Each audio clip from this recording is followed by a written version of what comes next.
As the first humans to ever venture out this far into the frontier. Too fast! Sensitive poison damage. Get out! I thought we were both goners.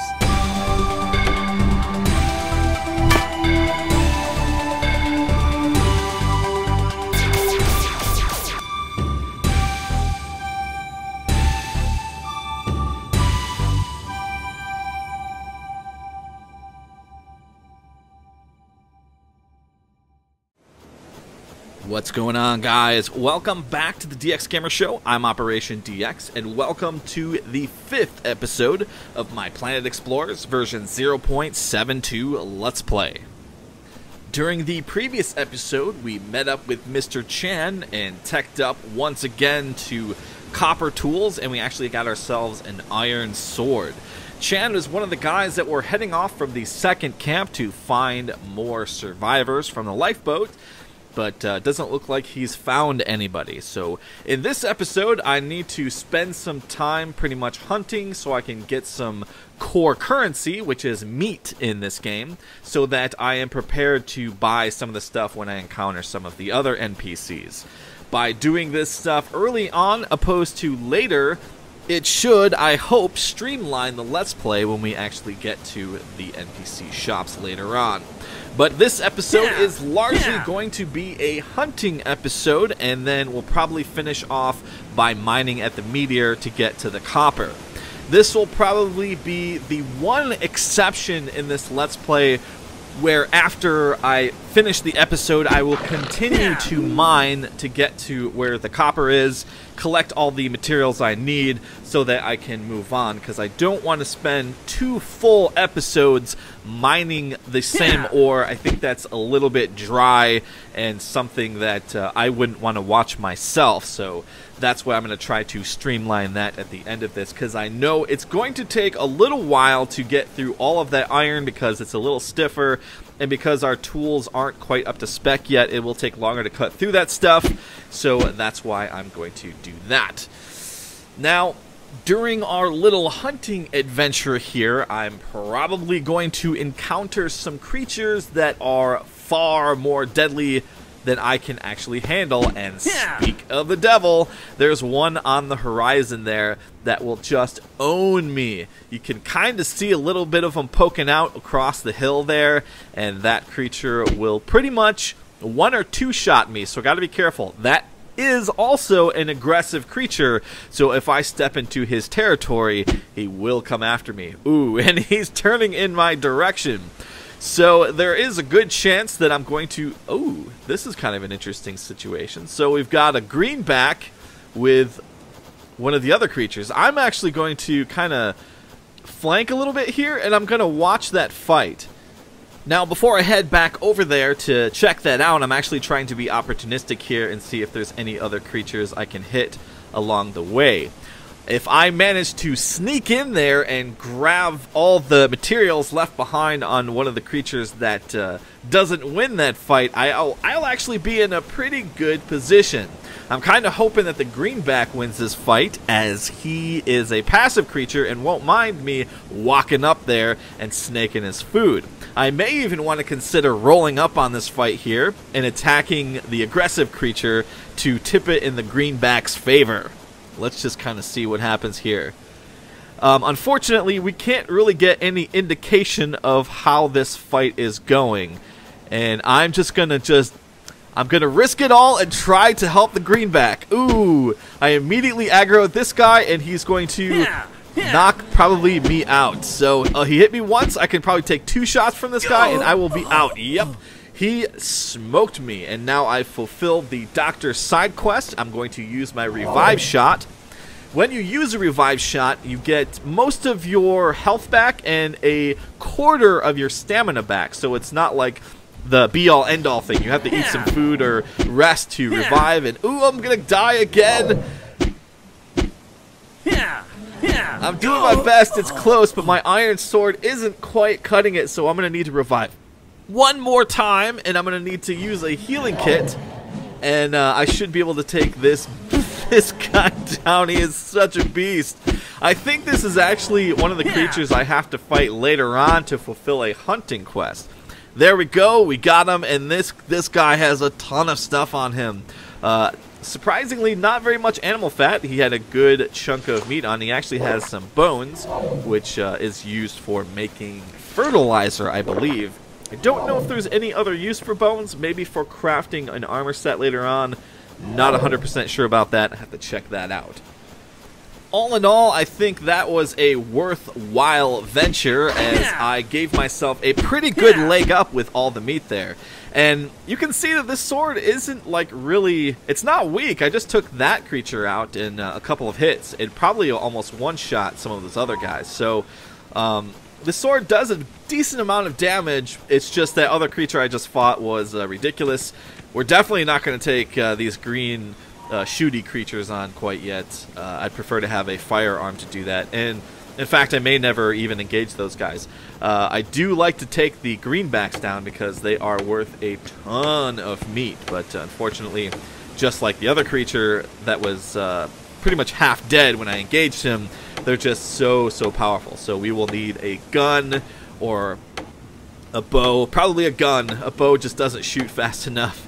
And it doesn't do enough damage to justify trying to attack that thing, because you'll probably die so many times it makes it kind of not worth it, especially because you're going to have to eat a bunch of food and use a bunch of med packs.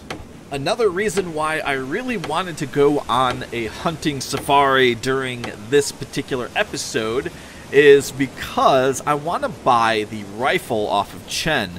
That will really give us a leg up. I mean, the pistol's nice, you know, we can craft the pistol, but the rifle does so much more damage. So I definitely want to pick that up, and that's one of the reasons why we're doing this. Again, I'm cutting down one of these kind of trees. I'm not so interested in the materials it gives me right now as I am the seeds. And I've talked about these trees a couple of times, but we just want to kind of grab a good amount of these by the time we're able to plant a garden. And we're really going to be set here with... The main thing of this plant is we want to get the plant fiber. That's like the most important thing. I may have been mistaken earlier. I said that that plant gave resin, but I'm actually not sure it does give resin. The big archway trees give a crap ton of resin, but I don't believe you can plant those. So there's so many of them around the world, though, you don't have to really worry about it. Once you get the ability to travel around quickly, you can cut down a bunch of these with good tools, and you're pretty much set. However, there are some seeds that do plant trees that give resin, and it may be a good idea to grab a few of those. It's definitely something to think about, but for now, it's not really on my top priority list. So now we're going to head back to the meteor location, and it's time to start mining. So the great majority of the last half of this episode, I'm going to be cutting through that iron, and depending on how much progress I make, I'll go ahead and keep on mining throughout after the episode. That should, of course, help the flow of this Let's Play. So let's go ahead and talk to Chan again.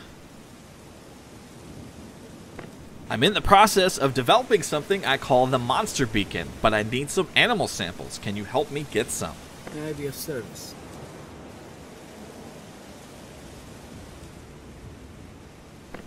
This is a meteorite crater. I was doing some spectral readings, and it's full to the brim of iron and copper. I think we could use them to build up some defensive weapons around the camp.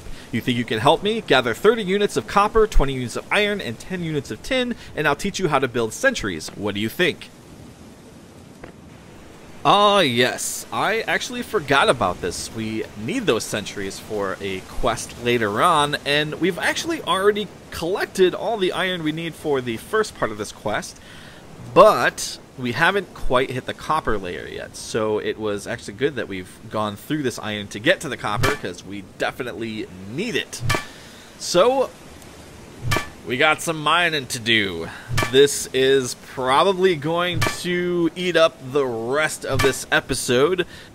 Not to worry, you guys. This is not going to take up the majority of this Let's Play. There are going to be points in the Let's Play where we're going to have to stop and mine some ore so we can craft certain things. It will become easier and easier throughout, so it's not going to eat up a super amount of time. I'm not going to go after, like I said, thousands and thousands of ore.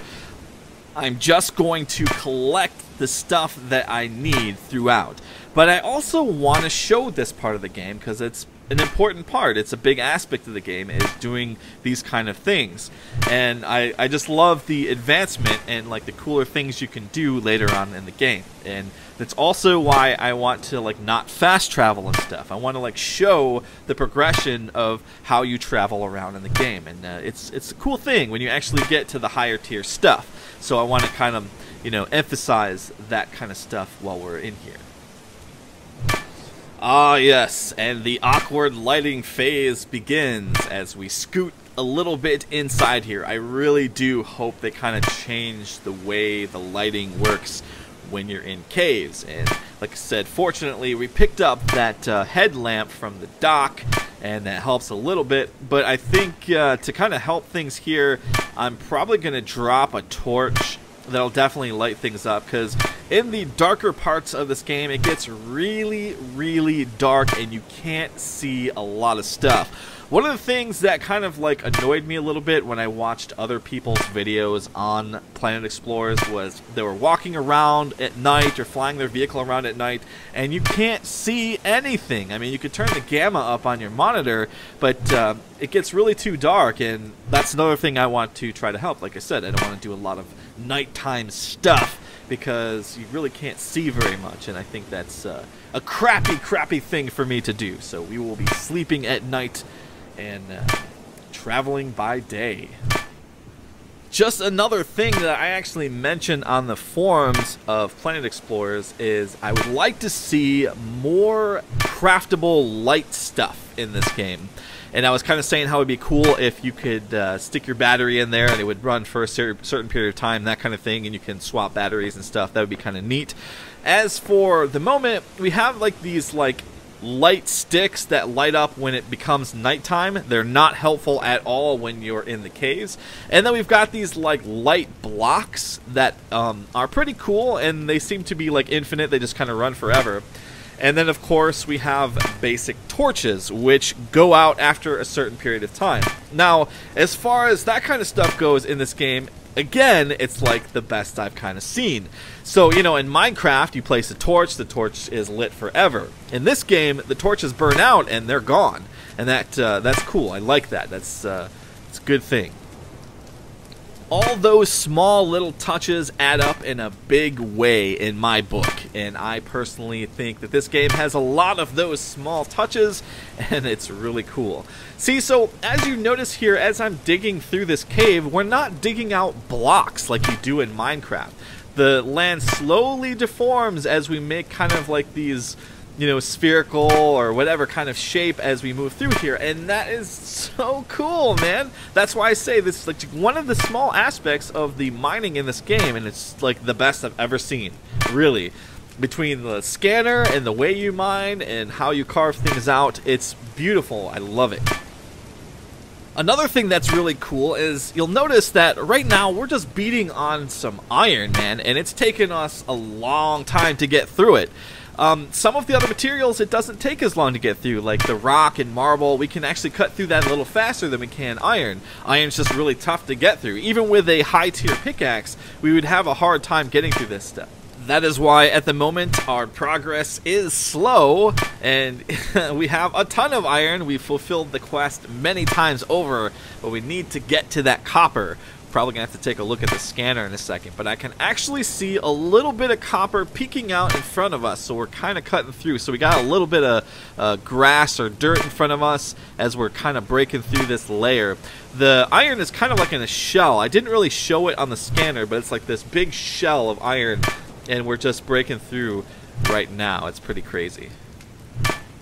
Something else we're going to have to be mindful of is because we are pushing through this really rough terrain trying to get to the copper, our durability on our pickaxe is probably rapidly dropping, and that's something we'll have to be mindful of. Hopefully we can get to a good chunk of copper before I wear out the pickaxe, because what I would actually like to do is just sell this broken pickaxe off to the next NPC that has the next tier of tools and stuff. So I'll see if I can get away with that. If not, We have plenty of iron to craft a second iron pickaxe, and then we have the wood necessary to do the handle and stuff, so not really too big of a deal there. Although I just want to kind of fulfill this quest to get those sentry guns. Sentry guns are pretty cool, although they spend a crap ton of ammo really rapidly, and you have to refill them with ammo, which is another cool thing. They don't just fire on their own, you have to fill them with ammo. Anyways, that's going to wrap things up for this episode, guys. Thanks for watching. I'll see you next time.